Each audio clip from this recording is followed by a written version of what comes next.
Liam Lawson's parents sold their house and still haven't bought another one. Oscar Piastri moved overseas at the tender age of 14 to go to boarding school, all on his lonesome. And we currently have more drivers on the grid from the UK than we have from Australia and New Zealand combined over the last 10 years. G'day everyone, I'm Josh from the second seat, and today I'm going to be covering the junior pathways to Formula One from an Oceania perspective. Topics we're going to cover off on are the actual progression ladder, things like the cost and other challenges such as geography and sponsors.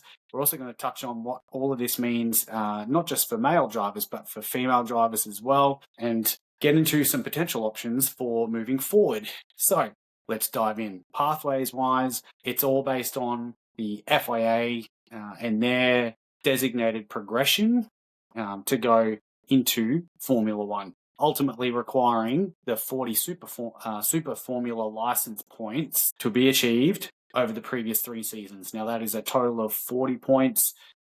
The way that is earned is through wins and podiums and position, the way you obtain positions in those respective lower categories, such as Formula 3 and Formula 2. And if you don't rack up enough points to achieve your super license, then obviously you can't take the next step into Formula One, no matter how much money you have. So from an Australian New Zealand perspective, it's relatively similar up until a point. Local karting and then national karting levels, potentially international karting, depending on your desired progression requirements. James Agnostates, the younger brother of Ava, who you may know from F1 Academy, is currently in the Mercedes Manufacturer Academy. He is participating in international karting right now. We then move into something like Formula Ford. Australia is struggling a little bit in that space right now. New Zealand, on the other hand, runs a fantastic Formula Ford series sponsored by Napa. That's just wrapped up with Australia's own Sebastian Eskandari-Morandi finishing P2 in his rookie season, by the way. One of the youngest ever to do that. So congrats to Seb in that instance. We then move into the Formula 4 level. Now, Australia, again, struggling in that space. We have the AU4 Championship, which has just been reinvigorated, based largely around Sydney and the wider New South Wales area. So, there's a geographical constraint right there, but we'll touch on that sort of stuff a bit later. It is our equivalent of F4. New Zealand also has a Formula 4 level before we move into what's known as the Formula Regional Championship. So for here, Australia doesn't have it. It's all based out of New Zealand. Formula Regional Oceania Championship, sponsored by Castrol and Toyota. Fantastic off-season opportunity for drivers. Takes place during the winter period, the European winter period, that is, and provides a really good stepping stone in that space. So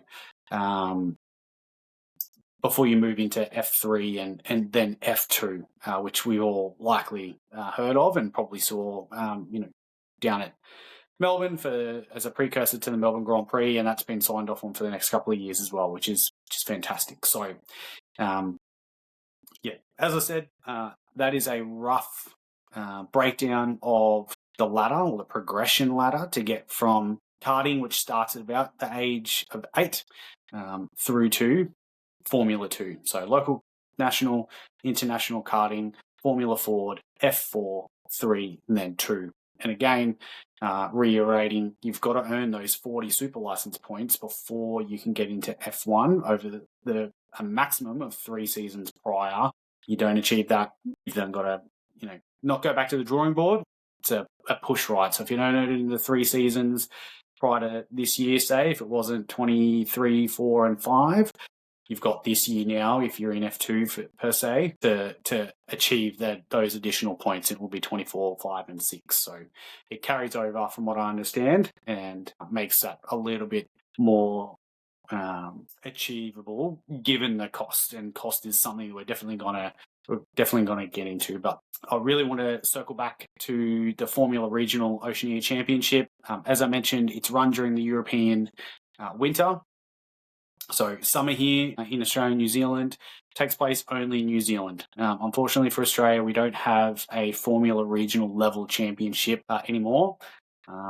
So if our drivers want to proceed into that level of competition, you've either got to go to New Zealand, which makes it nice and relatively easy, or we're moving over to the Middle East or the European Formula Regional Championships. So again, or sorry, straight up, you can see that there is a geographical challenge just for Australian drivers, let alone those that are potentially in New Zealand as well, who have a great top tier competition at that level to participate in their home area. And I say top tier because we have had some incredible drivers go through the Formula Regional Oceania Championship. I'm not just talking the likes of Liam Lawson. We've got our current world drivers champion, Lando Norris, was a participant and winner from what I understand. And you've also had the likes of Arvid Lindblad participate in it as well. So it is a draw card for the region, a positive for motorsport in Oceania in general, but also a really good platform for our local drivers to move across. And unfortunately, from an Australian perspective, that's happening a bit more at different levels. I mentioned Seb Eskandari Morandi before. He moved over to New Zealand for the conduct of the Formula Ford Championship earlier this year. Disappointing that it has to be like that our top talent has to move to a different country just to participate at that level, and we can definitely improve things locally to do that, but we'll touch on that side a bit later. Now, with all this talk around geographical constraints, you're probably thinking, well, how do we afford that? You're right. Cost is a huge issue. And that brings me to my next point, the financial reality for those that want to get into motorsport in general, not just as a participant, but as a driver and the family and all the rest of it. It stacks up pretty quickly. So if we start at the bottom, an 8-year-old, 10-year-old kid wanting to get into local karting, you're looking at anywhere between $10,000 and $20,000 Australian just to get started for the cost of a single season. So, that's the cost of a kart. That is the cost of safety gear, so the race suit, the helmet. Then you're looking at maintenance, tires, fuel, transport, and it's not just the driving to the track. It's if you don't have the right type of car to transport said car, you're then buying a new car, you're then buying a trailer. Licensing fees start upwards of a couple of $100, which is relatively cheap in the grand scheme of things. But when you compare that to other sports such as Aussie rules or whatnot, it's a couple of $100 to register, maybe $100 for a pair of boots, $100 for a good mouth guard, and away you go. Max $500 for a season. You're not even getting to the track for that amount in the motorsport world. So huge cost up front. Most families can't afford that, and there's very little from an Australian motorsport perspective. And when I say Australian motorsport, I talk about Motorsport Australia, as in the governing body here, that supports that until you get to some later levels with some scholarships. Again, not enough, and we'll touch on that in a bit later in this segment. When we look at the national karting levels, anywhere between 20 to 60,000, up to 250,000 at the next level of international and Formula Ford. For F4, you are looking anywhere between $150,000 to $400,000 Australian, $600,000 to $1.2 million at the F3, and then over $1.5 million at the F2 level, and that is per season. Now that is an exorbitant amount of money. As I said at the start, Liam Lawson's family sold their home and they still haven't bought a new one yet. Oscar Piastri's dad, has a fantastic business, was able to put in over $6 million of his own money to get there.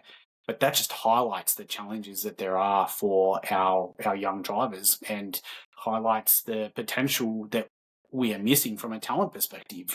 How many kids have gone into, just a fun day at the track for a bit of karting fun, shown a huge amount of potential, some test days, but ultimately can't afford it because the scholarships don't exist at that level, and the financial burden that there is to continue with karting on a competitive scale is ridiculous. It is super, super challenging.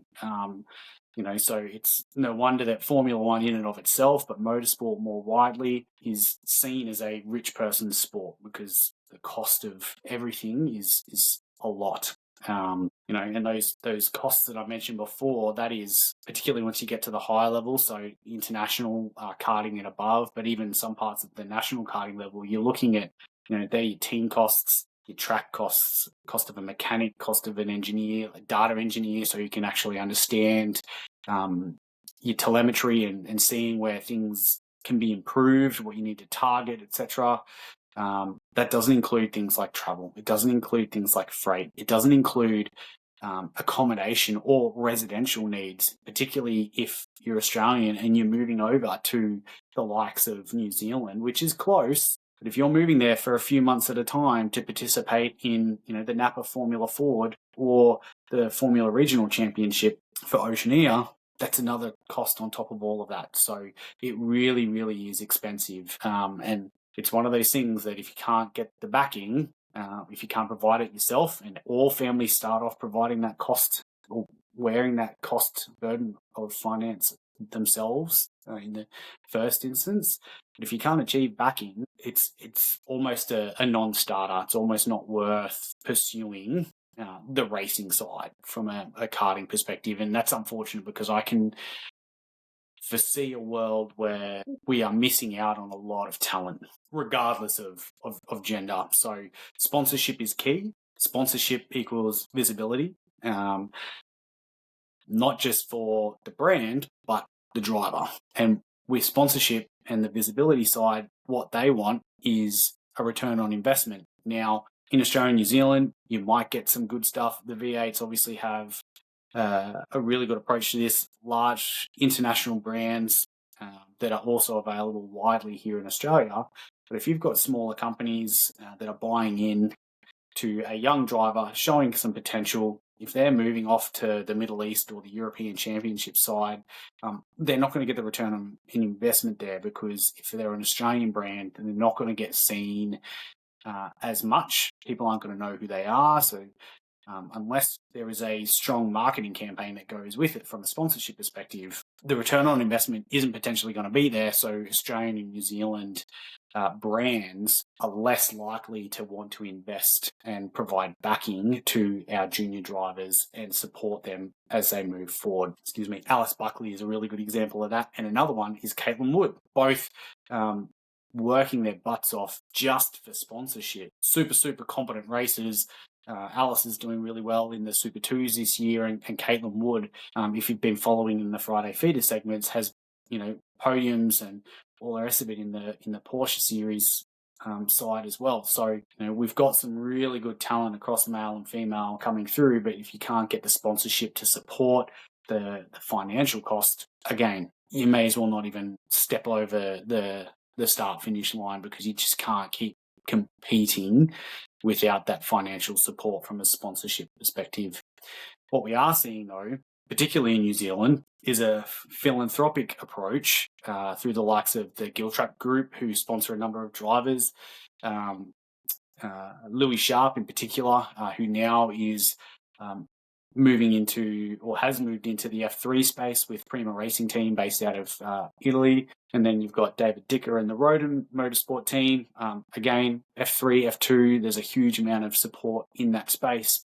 And they've expanded to not just Australian and New Zealand drivers, but those in the Europe space. And you've got the likes of Abby Pulling, who was the 2024 F1 Academy champion, now driving for Roden as well. So philanthropic approach, again, you need those contacts. If we look at historical things such as Mark Webber, he had Paul Stoddard, who became a massive benefactor for him. But Webber, again, was a classic Australian family battler, from Queanbeyan really struggled financially to move forward until he came across Paul Stoddard and that side of the house. And, they famously stood on the podium for the AusGP after achieving a huge 5th place at that point in time. But they're few and far between. And unless you have those connections, it's really difficult to do. So, if we look at the Australian Institute of Sport, they have a huge amount of scholarships for athletics and whatnot, but motorsport doesn't fall under that, despite the international reach and the amount of money that can be brought in from that side. So there is definitely potential there for certainly the federal level, state levels in particular, though, through their respective state institutes of sport to start to have a look and say, on the back of the likes of Mark Webber, Daniel Ricciardo, Oscar Piastri, and the huge numbers that we have seen, record-breaking numbers for the last 3 years straight at the AusGP, and the interest that is growing from a Formula One level, maybe we can start to throw some money in the motorsport space. How do we get about doing this? I mentioned scholarships. They're there. They don't really start until the sort of F4 level, and it's nowhere near enough. Certainly not on par with what New Zealand provides in that space. It's nowhere near close to what the benefactor and philanthropic approach is as well. So lots of things to consider. Finance or money, as we all know, makes the world go round, and if we can't get that going in the first place, may as well not even get the cart out on track, except for your days where you go to the big kart track here in Brisbane or something like those. It just becomes a family fun day, and even that is relatively expensive. So, yeah. But looking at some of the other challenges, the big one is geography. Domestic travel alone for Australia is difficult. I mentioned the AU4 Championship being reinvigorated. That is all New South Wales based. So unless someone is willing to prop up and move, particularly if you're a Western Australian driver, or even, Northern Territory, South Australia, anywhere outside of that, and Western New South Wales in particular, you're moving thousands of kilometres just to participate and get the opportunity to fight for a championship at that level. Then you're looking at international relocation. So I mentioned Seb earlier. He's not the only one. There are plenty of others. George Proudfoot-Nalder's just upped and moved over to England for the GB4 Championship. He's one to watch as well. But that international relocation, not cheap. Just flights alone. Then you're looking at visas, housing, potential employment for parents.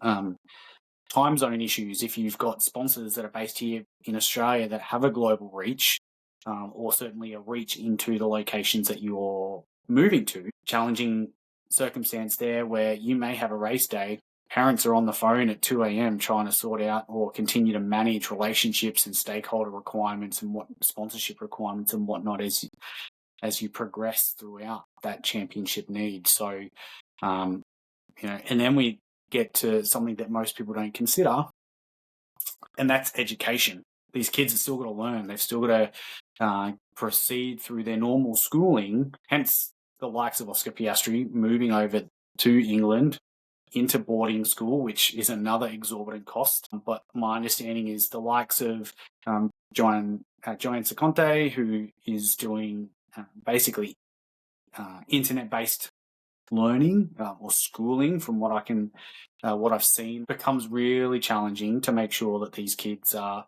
getting everything they need to set them up for success, not just on the track, but outside the life of the grid as well, because it's not always going to be there. They need to be able to move into something outside of racing, because who knows whether they're going to get injured, whether or not they're going to be able to continue from a talent perspective, or if they're going to be able to continue from a financial perspective, because it just gets more and more and more on top of each year. And I mentioned Joe deliberately, and I've mentioned Caitlin Wood, and you've also got the likes of Paige Raddatz, and I mentioned Alex Buckley as well, Ava Agnostardes. For young men, karting is one of those things that has traditionally been a boys' sport. We're more and more seeing young women get into it, which is fantastic.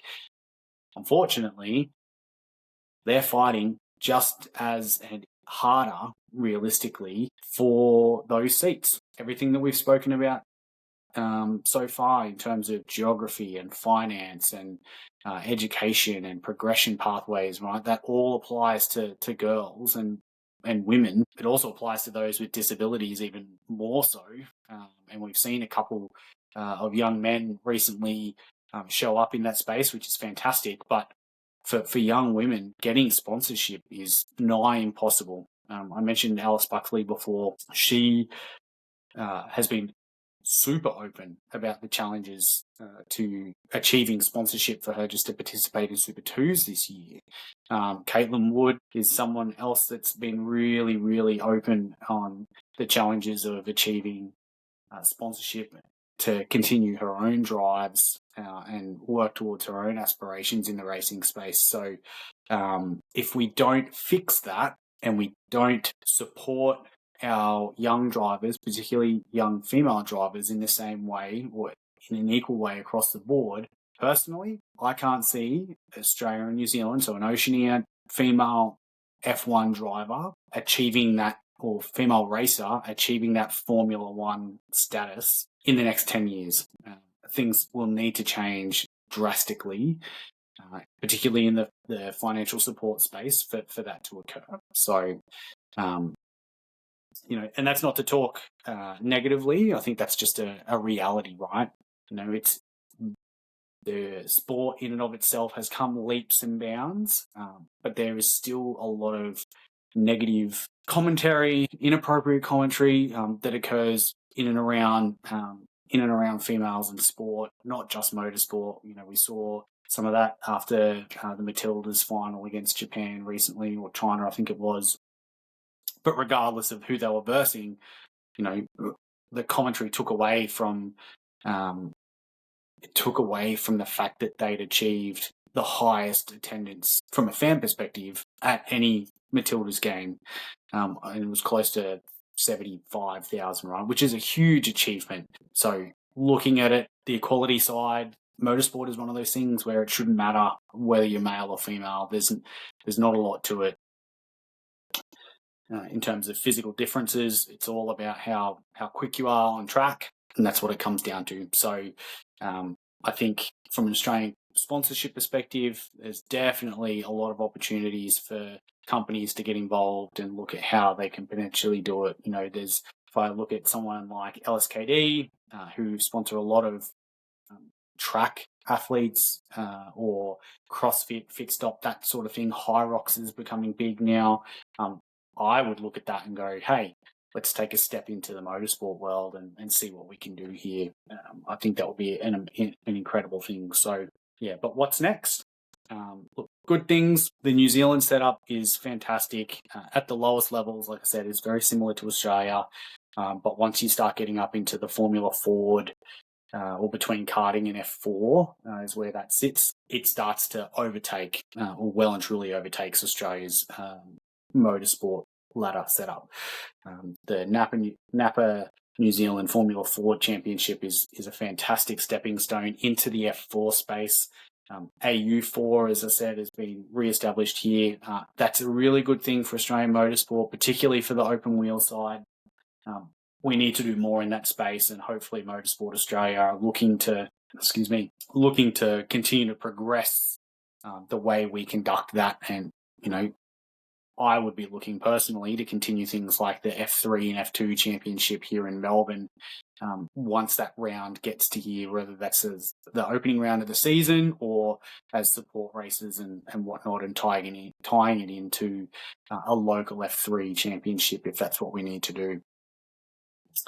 Formula Regional Oceania, it needs to expand. I think New Zealand's got a really good hold on this. If we're able to run it in two segments to reduce logistic costs, do the first few rounds or half the season in New Zealand, then half the season here in Australia, that would be incredible. I think there are some awesome tracks across both New Zealand and Australia that would give young and upcoming drivers a really good sense we look at Highlands in New Zealand, we look at Lakeside here in Brisbane, which is a historical and legacy track from an Australian GP perspective. It used to host the Australian Grand Prix back in the late 60s. We've got Queensland Raceway down on the Ipswich side, and even if it ties into some of the supercar championship rounds, whether that's Sydney or Townsville or the Gold Coast and whatnot, there are plenty of opportunities for us to align the Formula Regional Championship with other motorsport categories and really open up opportunities in that space. Where we need to lead to next is things like government and local investment. I mentioned the Australian Institute of Sport earlier. The respective state institutes of sport need to get on board. The structure is largely there already. It's now about politics. We need to take a look at the increase in interest. I said before, Australia in particular has had a huge jump in interest over the past few years. Yes, it's probably tied to the likes of Oscar Piastri starting to do well, but we've had a consistent flow through of Australian drivers since the early 2000s with Mark Webber, then Ricardo coming in the 2010 period, and then Oscar now in the early 2020s, reinforced with Liam Lawson from over the ditch. So when we look at the rate of driver throughput that we're achieving, we are, as a region, Oceania region, we are punching well and truly above our weight.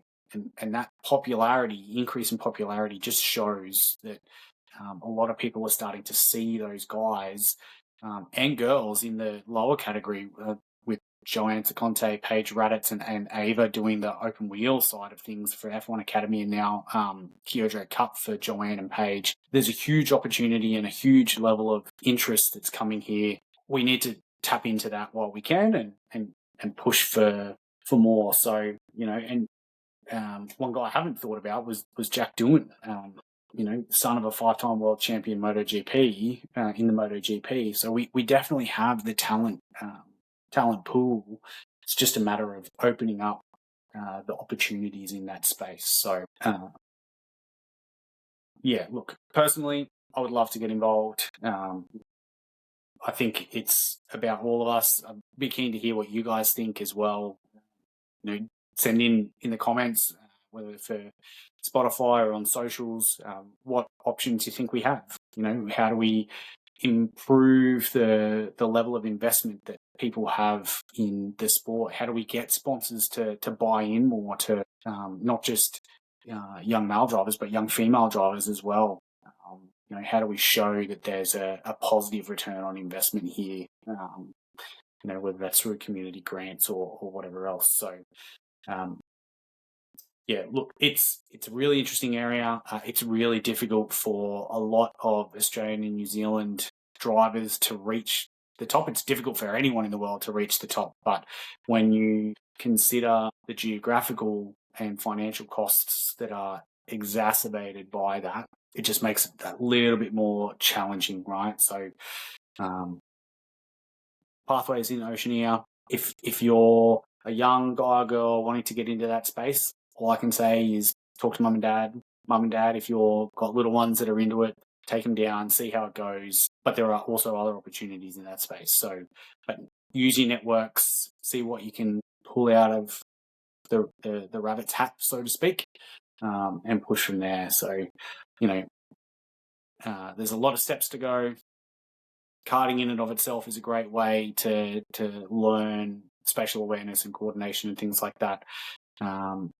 But the financial reality of the cost plus the geographical challenges that I already mentioned, it'll be a difficult thing for a lot of families to achieve. So if you're listening out there and you are a potential philanthropist or an entrepreneur or a business, I would just implore you to take a look at the talent that's out there and whether or not you can do something to support them moving forward, because there is definitely, from what I have seen, some really, really good talent coming through. And we're going to be talking to some of the talent next week in the next episode, which is going to be great. I'm really looking forward to that. I won't let you know who it is. You'll have to tune in to find out, but suffice to say that they are definitely an up-and-coming driver that has the ability to go all the way, pending the support that we should definitely be giving them. So, yeah, if you're not already, follow us on socials, Instagram, YouTube,